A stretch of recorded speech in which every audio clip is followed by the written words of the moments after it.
স্বাধীনতা সংগ্রামীদের স্মরণে ফকিরবাজার ড্রিমল্যান্ড ইংলিশ একাডেমিতে আয়োজিত রক্তদান শিবির ও ক্যান্সার সচেতনতা সভায় ব্যাপক সাড়া। স্বাধীনতা দিবসকে সামনে রেখে এবং স্বাধীনতার বীর সংগ্রামীদের স্মরণে বুধবার ফকিরবাজারে আয়োজিত হয় রক্তদান শিবির। গুরুকুল ফাউন্ডেশন ও কাছাড় ক্যান্সার হাসপাতালের যৌথ উদ্যোগে ফকিরবাজার স্থিত ড্রিমল্যান্ড ইংলিশ একাডেমিতে রক্তদান শিবির ও ক্যান্সার সচেতনতা সভা সম্পন্ন হয়। এতে উপস্থিত ছিলেন কাছাড় ক্যান্সার হাসপাতালের চিকিৎসক দিলওয়ার হোসেন, কাছাড় ক্যান্সার হাসপাতাল সোসাইটির প্রতিষ্ঠাতা সদস্য শ্রী কল্যাণ কুমার চক্রবর্তী, ক্যান্সার হাসপাতালের কর্মী সুমাদর প্রমুখ। অতিথি বরণ পর্ব শেষে স্থানীয় প্রবীণ শিক্ষাবিদ সৈদুর রহমান চৌধুরীর পৌরোহিত্যে শুরু হয় সচেতনতা সভা। এতে চিকিৎসক দিলওয়ার হোসেন রক্তদান নিয়ে বিশদ আলোচনা করেন। ৩-৪ মাস অন্তর অন্তর রক্তদান করার শপথ নেওয়ার আহ্বান জানান চিকিৎসক দিলওয়ার। রক্তের অভাবে কারো যেন মৃত্যু না হয়, প্রতিনিয়ত এই মনোভাব নিয়ে নতুন করে রক্তদাতা গড়ে ওঠার আহ্বান জানান অনুষ্ঠানের আয়োজক গুরুকুল ফাউন্ডেশনের সদস্য ড্রিমল্যান্ড ইংলিশ একাডেমি স্কুলের অন্যতম কর্ণধার আনোয়ার হোসেন চৌধুরী মুন্না। এদিকে এদিনের সচেতনতা সভার মুখ্য আকর্ষণ শ্রী কল্যাণ কুমার চক্রবর্তী ক্যান্সার নিয়ে দীর্ঘ আলোচনা করেন। এই দুরারোগ্য রোগ থেকে বাঁচার জন্য ধূমপান বা সেবন ও গুটখার মতো বিভিন্ন নেশা সামগ্রী গ্রহণ থেকে নিজেকে বাঁচিয়ে রাখার পরামর্শ দেন। এদিনের রক্তদান শিবিরে স্বেচ্ছায় স্থানীয় সাধারণ মানুষ সহ শিক্ষক ও সমাজসেবীরা রক্তদান করেছেন। কাছাড় ক্যান্সার হাসপাতালের চিকিৎসক ও কর্মীরা এত দূরে এসে জনমানুষের সেবা করার জন্য তার প্রত্যেকের প্রতি কৃতজ্ঞতা প্রকাশ করেন ড্রিমল্যান্ড ইংলিশ একাডেমির অধ্যক্ষা মেঘনা দত্ত। স্বাধীনতা দিবসের প্রাককালে ক্যান্সার সচেতনতা সভা ও রক্তদান শিবিরের আয়োজন করায় স্কুল কর্মকর্তাদের ভূয়সী প্রশংসা করেন আমন্ত্রিত অতিথি প্রাক্তন জেলা পরিষদ প্রতিনিধি বজরুল হক চৌধুরী আসান, শিক্ষক আবু তৈব চৌধুরী, শিক্ষক বাবর আহমেদ চৌধুরী, সমাজসেবী আব্দুর রহমান চৌধুরী প্রমুখ। এদিনের সচেতনতা সভা ও রক্তদান শিবিরের সঞ্চালনায় ছিলেন আয়োজক সদস্য আনোয়ার হোসেন চৌধুরী মুন্না। শিবিরকে সার্থক করে তুলতে সহযোগিতার হাত বাড়িয়ে দিয়েছেন ড্রিমল্যান্ড ইংলিশ একাডেমির শিক্ষক ও শিক্ষিকারা। Bureau report, BRAC 10 TV Bangla. স্বেচ্ছায় যে মানুষেরা ব্লাড ডোনেট করে তাদের উপর ডিপেন্ডেন্ট হয়ে যায়, যেমন আপনাদের মতো মানুষের উপর যারা সমাজ সেবায় জড়িত তাদের উপর ডিপেন্ডেন্ট হয়ে যায় যে আপনারা স্বেচ্ছায় ব্লাড ডোনেট করলে আমাদের কাছে ওটা থাকবে, যাতে কোনো অসহায় মানুষকে যখন আসবে তাকে আমরা এটা না বলতে পারি যে ব্লাড একটা ইউনিট দিতে লাগবে। ও অলরেডি একটা মেন্টাল স্ট্রেসে আছে ওর পেশেন্টকে নিয়ে, আবার ওকে বলা যে আপনার একটা ইউনিট ব্লাড দিতে লাগবে, ও আরেকজন মানুষ জোগাড় করবে তারপর দেওয়া। তাই এই উদ্দেশ্য নিয়ে বিগত 2.5 বছর থেকে আমাদের ব্লাড ব্যাংকে কাছাড় ক্যান্সার হসপিটাল মানুষ সেবায় জড়িত আছে। দেখেন, একটা ইউনিট ব্লাড দিয়ে প্রত্যেকটা আমাদের মধ্যে প্রত্যেকজন মানুষের যারা হেলদি আছে এক ইউনিট ব্লাড ডোনেট করে কমপক্ষে 4 জন মানুষের সাহায্য করতে পারি। 4 জন মানুষের সাহায্য কিভাবে করতে পারি? দেখেন, আপনি যখন একটা ইউনিট ব্লাড ডোনেট করেন তাকে আমরা 3টা পার্টে সেপারেট করি, কম্পোনেন্টকে সেপারেট করি। একটা হলো প্লেটলেট, একটা হলো প্লাজমা, একটা হলো পিআরবিসি।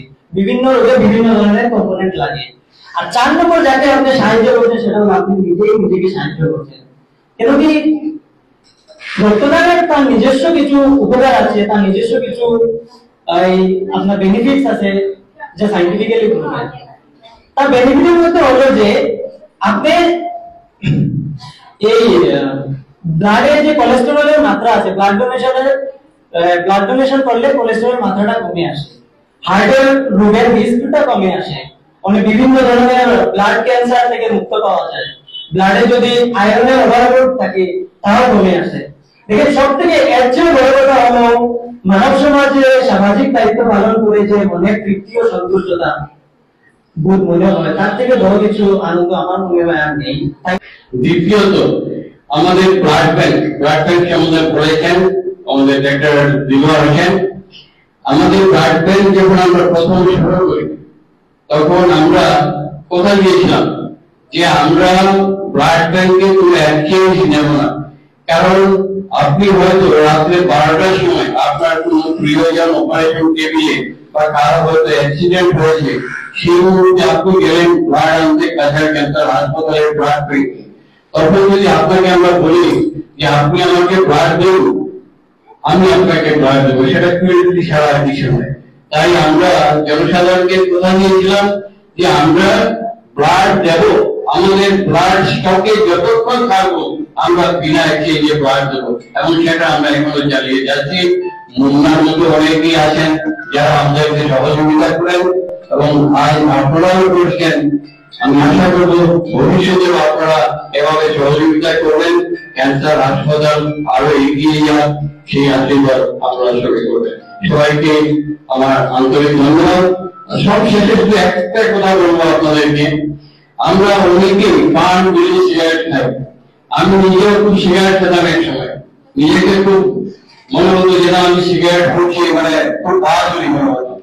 তারপর সবাই যখন বললো যে না সিগারেট খাওয়াটা উচিত নয়, সিগারেট ক্যান্সারের কারণ, একটা কান্না আমাকে অনেকদিন ডাইরেক্ট বলেনি, কিন্তু যখন উনি কোথাও লেকচার দিতেন আমাকে বলতেন দাদা তুমি ভালো করে শুনবে, তার মানে ইনডাইরেক্টলি আমাকে বলতেন যে তুমি সিগারেট ছেড়ে দাও। তারপর যাই হোক সিগারেট ছেড়ে দিলাম, কিন্তু ক্যান্সার আমি ছাড়াইনি। আজকে 5.5 বছর থেকে ধরুন আমার শরীরে যতই করি, কিন্তু ক্যান্সার আক্রান্ত আমি ছিলাম। তাই সবার কাছে আমার অনুরোধ থাকবে, আপনারা নিজেরা আমার থেকে দূরে থাকবেন, আর বিশেষ করে আপনাদের পরবর্তী প্রজন্ম যারা আজকে স্কুলে আসবে ওদেরকেও সেই তামাক থেকে দূরে রাখবেন। সবাইকে আবারও ধন্যবাদ। আর স্কুলের শিক্ষক শিক্ষিকা সবাইকে আমার আন্তরিক প্রীতি ও শুভেচ্ছা। আগামীকাল আমাদের ৭৮তম স্বাধীনতা দিবস, প্রাককালে সবাইকে আমি শ্রদ্ধা জানাই। কোনো ক্যান্সার আছে আমরা নিজের দ্বারা হয়। ক্যান্সার বলতে ক্যান্সার কি আপনারা জানেননি? ক্যান্সার কারেন্ট হয় জানি না, ডরাই যাই আমরা বেশিরভাগ মানে আমরা মনে ডরাই যে ক্যান্সার মানে কি। তো ক্যান্সার হচ্ছে শরীরের মধ্যে একটা অস্বাভাবিক কোষ যেটা অনিয়ন্ত্রিত ভাবে বেড়ে যায়। মানে ক্যান্সার ক্যান্সার মানে আমরা শরীরের যে কোনো জায়গায় কোনো দাগ বা উদা আছে, যে দাগটা আমরা মেডিসিন খাইলে কমে না, প্লাস এটার মধ্যে কোনো বিষ বেদনা থাকে না।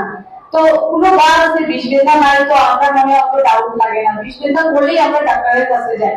যখনই বিষ বেদনা হয় তখন কি হয়, আমরা দৌড়াইয়ে যেতে লাগে ডাক্তারের কাছে। তো আমরা এখন থেকে কি করতে লাগবো, শরীরের মধ্যে যে কোনো ধরনের কোনো উদা বা দাগ থাকলে এর মধ্যে যদি কোনো বিষ বেদনা থাকে না, দাঁড়িয়ে যায় দিনকে দিন শরীরে যে কোনো জিনিস হইতে পারে।